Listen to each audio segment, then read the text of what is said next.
अस्सलाम वालेकुम। आज की वीडियो में हम यूनिट नंबर 3 के पार्ट नंबर 3.2.4 जो कि बेसिकली है लिंक टू रिसोर्सेज, यानी अगर HTML में आप किसी चीज़ पर लिंक लगाना चाहते हैं तो वो आप किस तरीके से लगा सकते हैं। ठीक है, यहाँ पे हम सीखेंगे how to place a link.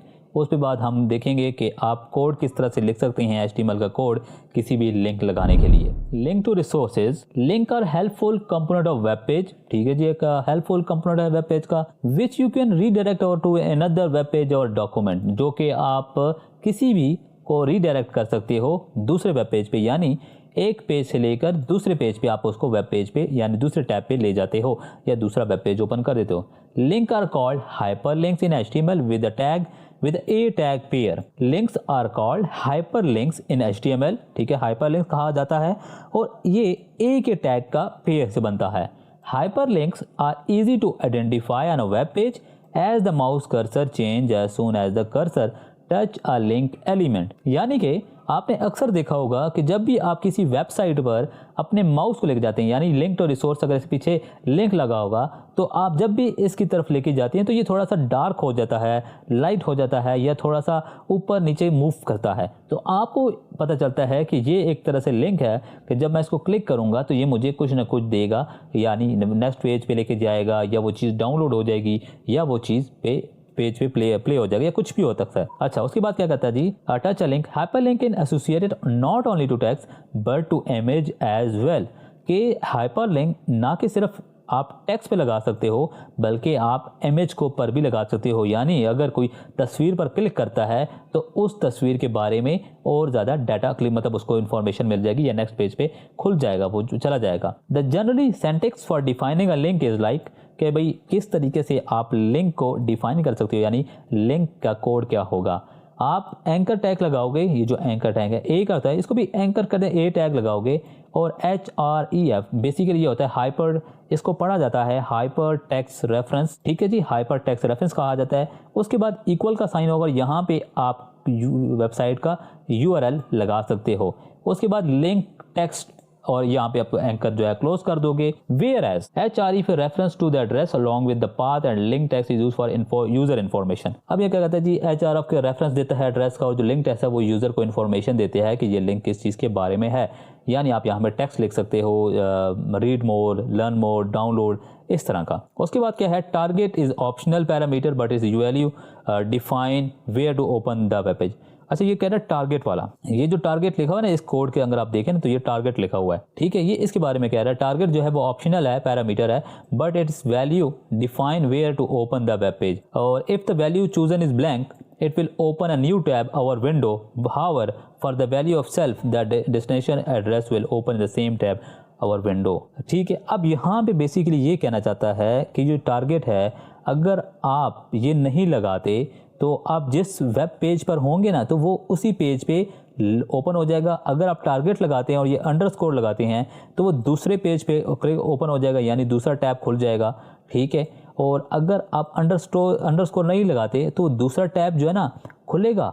ये इस तरह से है, मैं फिर दोबारा बताता हूँ कि ये जो अंडरस्कोर है, आपने एक लिंक पर क्लिक किया तो दूसरा टैब खुला, आप फिर अपने फर्स्ट वेब पेज पर आए, आपने फिर दोबारा लिंक पे क्लिक किया तो दूसरी जो थर्ड टाइम आपने क्लिक किया है या दूसरी बार क्लिक किया है आपको नेक्स्ट टैब खुल जाएगा, यानी वो नेक्स्ट टैब है। आपका एक ऑलरेडी टैब ओपन है बट वो नेक्स्ट ओपन कर देगा। जब आप ये जो अंडरस्कोर नहीं लगाएंगे, ब्लैंक वैसे ही लिखेंगे, तो जितनी बार भी आप क्लिक करेंगे तो वो जस्ट एक दफ़ा ओपन करेगा और आप दूसरी बार क्लिक करेंगे तो आपको उसी पेज पे फिर दोबारा ले जाएगा, तीसरी बार क्लिक करेंगे तो उसी पेज पे ले जाएगा। और अगर आपने ब्लैंक लगाया होगा तो वो आपको थर्ड और फोर्थ और फिफ्थ टाइम जो है ना आपके टैब खोल देगा। इससे क्या होता है कि जितने भी मल्टीपल टैब्स खुलते हैं उतनी ही आपकी रैम, आपका सिस्टम, जो रिसोर्सेज हैं वो कंज्यूम होती हैं। तो हमने अपना विजुअल स्टूडियो कोड ओपन कर दिया था। लास्ट टाइम हमने देखा था कि आप अपने वर्क स्पेस में कैसे फोल्डर ऐड कर सकते हैं। अगर आपने वो नहीं देखी तो सबसे पहले वो देख लें, वरना आपको यहाँ पे कन्फ्यूजन होगी कि मैंने यहाँ पे क्या किया है। अच्छा, HTML पे हमने क्लिक किया, HTML हमारा फोल्डर ओपन है। यहाँ पे मैं क्लिक करता हूँ न्यू फाइल और यहाँ पे मैं लिखता हूँ लिंक, कि भाई हम लिंक सीख रहे हैं आजकल जो टॉपिक है, और .html क्योंकि हम HTML की एक्सटेंशन लगाएंगे और क्योंकि हम HTML का कोड लिख रहे हैं, यहाँ से हम डॉक्यूमेंट टाइप बता देते हैं कि HTML है और हम यहाँ पे HTML का टैग यूज़ कर लेते हैं। हेडिंग नहीं यूज़ करते, हम डायरेक्टली बॉडी यूज़ करते हैं। ठीक है, देखते हैं बॉडी जो है ना, बॉडी भी काम करते हैं क्योंकि हमने लिंक बनाना है तो हम बॉडी कर लेते हैं। ये बॉडी हो गया और यहाँ पे हमने जो अभी पढ़ा है लिंक लगाने का, हम ए का लगाते हैं, मतलब ए हमारा क्या होता है, ये हमारा एंकर, ये बेसिकली एंकर टैग होता है, एंकर टैग है। ठीक है, अब यहाँ पे मैं क्या करता हूँ, मैं लिखता हूँ क्लिक मी, ये मैं टेक्स्ट लिख लेता हूँ। ठीक है, अब हम जरा कंट्रोल F5 करके इसको रन करते हैं। रन किया तो क्या आ गया, क्लिक मी की मैंने स्पेलिंग गलत लिखे हैं, बड़ा इसको हम ओके कर लेते हैं बाद में। ये है जस्ट टेक्स्ट लिखा हुआ है। ठीक है, अब हम कहते हैं जब क्लिक मी पे जब कोई भी बंदा क्लिक करेगा तो उसको उस वेबसाइट या उस टैब पे वो चला जाए। तो ये क्या है, ये एंकर टैब की एट्रीब्यूट्स हैं जो कि हैं href, जिसको मैंने आपको बताया है कि हम पढ़ते हैं हाइपर टेक्स्ट रेफरेंस। यहाँ पे आपने वो URL देना है, जैसे कि मैं देता हूँ W3 स्कूल की वेबसाइट है जो कि आप वहाँ से कोडिंग वगैरह सीख सकते हैं। ठीक है, अब यहाँ पे मैंने जस्ट सिर्फ इतना ही लिखता हूँ और मैं इसको फिर दोबारा F5 करके रन करता हूँ। अब देखें ये क्लिक मी आ गया। अब क्या हुआ, W3 की वेबसाइट ओपन हो गई। अब यहाँ पे उसी पेज पे मेरे, यहाँ पे मैं जो आपको समझा रहा था ना कि वो टारगेट मार्केट वाला, अब वो देखें वो उसी पेज पे खुल गया है। हम इसको क्लोज करते हैं और यहाँ पे क्या कर देते हैं, इसकी एक और एट्रीब्यूट्स है, जैसे कि यहाँ पे होता है टारगेट। टारगेट के अंदर हमने 2 पढ़ी थी, एक देखो यहाँ पे आ रहा है ब्लैंक परमानेंट सेल्फ टॉप। ठीक है, अगर हम इसको अंडरस्कोर, पहले हम अंडरस्कोर के साथ जाते हैं, कंट्रोल S करते हैं, F5 दबाते हैं और अब हम क्लिक करते हैं। देखें हमारा ये पेज भी खुला हुआ है और दूसरा टैब भी खुला हुआ है। अच्छा, मैं दोबारा फिर जाता हूँ, तीसरी दफ़ा क्लिक करता हूँ। अब देखिए मेरी ऑलरेडी वो वेबसाइट खुली हुई है, बट उसने फिर दोबारा खोल दी है। मैं तीसरी बार जाता हूँ, फिर भी उसने वही खोल दिया है। ठीक है, अब ये क्या होता है, ये अंडरस्कोर का मसला होता है कि अंडरस्कोर जितनी बार आप वापस आएंगे और उस पर क्लिक करेंगे तो वो उतनी दफ़ा टैब खोलेगा। अब इससे क्या होता है कि जितनी ज़्यादा आपकी टैब्स खुली होंगी उतनी ज़्यादा आपकी रैम कंज्यूम होगी, आपके सिस्टम पे लोड डलेगा।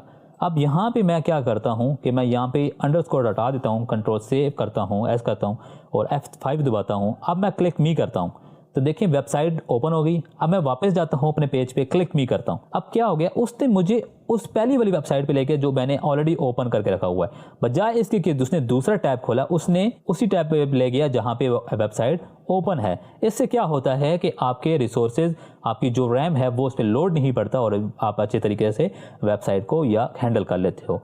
तो जस्ट इतनी सा फ़र्क है। यहाँ पे आप कोई भी, यहाँ पे आप बेसिकली इसको हटा के मैं यहाँ पे कर देता हूँ YouTube, control S, F5, click me and then ये देखें ये आपका YouTube ओपन हो गया है। अगर ये लोड हो जाए, दैट्स इट, YouTube लोड हो गया ना। इसी तरह आप कुछ भी रख सकते हैं। अब वैसे ही होता अक्सर क्या है, यहाँ पे ना लोगों ने अपने वेब पेज बनाया होता है और उस पर लिखा होता है अबाउट मी, तो आप अबाउट मी पे क्लिक करते हैं तो उसके बारे, उस बंदे के बारे में इंफॉर्मेशन शो हो जाती है कि वो क्या करता है, कैसे करता है। ठीक है, तो आज की वीडियो में अगर आपको लिंक लगाने में कोई मसला हो या कोई क्वेश्चन हो तो आप हमसे डायरेक्टली पूछ सकते हैं। किस तरीके से, व्हाट्सएप के जरिए पूछ सकते हैं या फिर वीडियो के नीचे कमेंट करके भी पूछ सकते हैं। थैंक यू, आज की वीडियो में इतना ही था।